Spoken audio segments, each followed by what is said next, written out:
Hey, welcome back to the channel.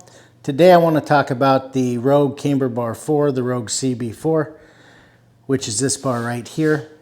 I've done a full review of this already, so why am I talking about this bar again? Well, sometimes when I do reviews, between the time I do the review and as time goes on, as I use the bar, I learn some things.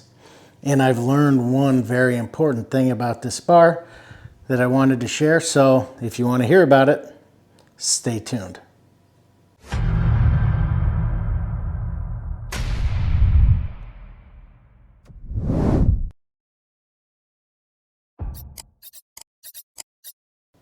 Okay, so when I did my original review of this bar, I talked about how it was a great bar, how it was a good bar to bench with, good bar to press with, and obviously a good bar to squat with. Since then, I've learned a few things. So when I initially bought this bar, I bought it as a luxury. I bought it as a bar that I didn't really need, but that I wanted. And since then, it's kind of gone from, and it hasn't kind of gone, it has gone from a luxury to a necessity. And the reason I say that is, as I train and compete in powerlifting, I do a lot of heavy sets of 3, 4, 5. Heavy sets of 6. When I do that with a straight bar, for example, my daily driver squat bar is either my Rogue Ohio Power Bar, or more recently I've actually been using the Texas Bench Bar because of it's stiff and it also has a thick diameter. But when I use those bars primarily as my squat bar, it absolutely kills my shoulders and kills my tendons. So I get pain here and I get a ton of pain here, and it's because of the position I have to try to get in when I'm squatting. So I get into position, and it's not so much that the weight is pushing down on me here, it's that I'm putting pressure on my arms, just a ton of pressure here. So it has nothing to do with the weight coming down, it's just putting pressure back. In fact, I've squatted, I've even made sure that I just have my hands, open, and all I'm doing is just letting the bar rest completely on my back, but just putting my palms out so that the bar doesn't roll down. So there's no weight coming down on my arms, but it's still getting in that position is where I get all that pain. And I'm not alone. There's a lot of people that get that bicep tendonitis from having their arms in that position. It's a lack of shoulder mobility. And unfortunately, people that have a lack of shoulder mobility have a really hard time squatting with a regular barbell. This bar has solved that problem. So this bar has become my daily driver squat bar as I train for powerlifting meets. And it takes away almost entirely all of the pain that I would get from squatting with a regular straight bar.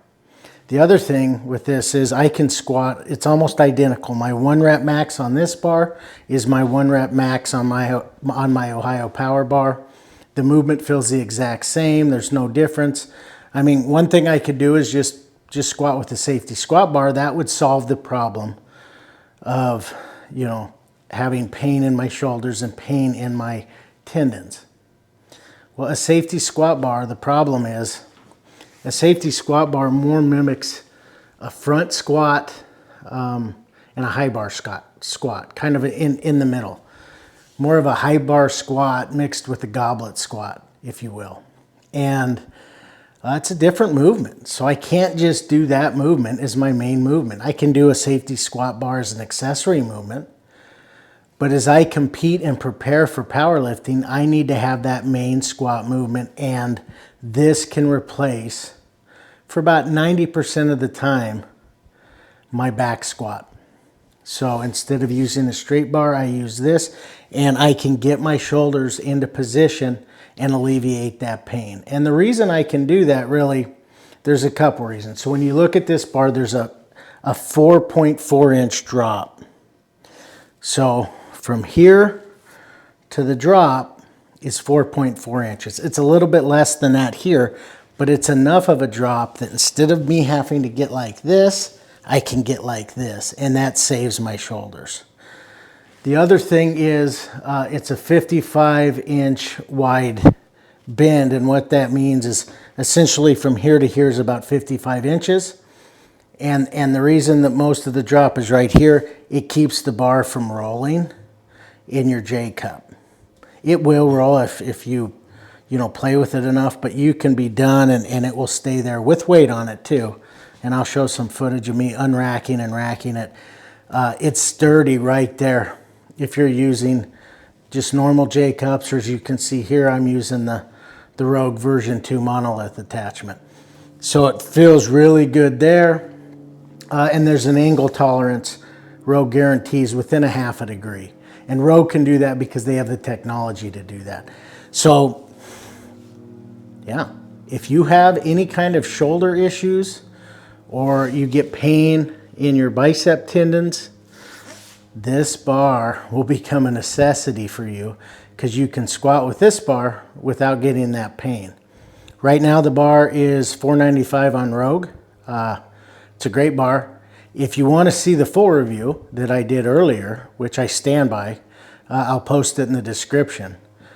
But I didn't mention anything about it saving your shoulders, so I wanted to come back and say, look, yeah, for me this bar is a necessity. If I didn't have this bar, I would have to drastically decrease the amount of volume I do in squats, or I would have to just do safety squat bar all the time, which is a different movement. Like I said, it's like a high bar squat mixed with a goblet squat. It's not a normal squat, and I need to do normal squats because when I compete with a normal squat with a straight bar. This bar allows me to get the volume in for my training and still be able to compete where I haven't missed a beat. So for those that need some relief on the shoulders and compete in powerlifting, this bar is a necessity. All right, till next time, adios.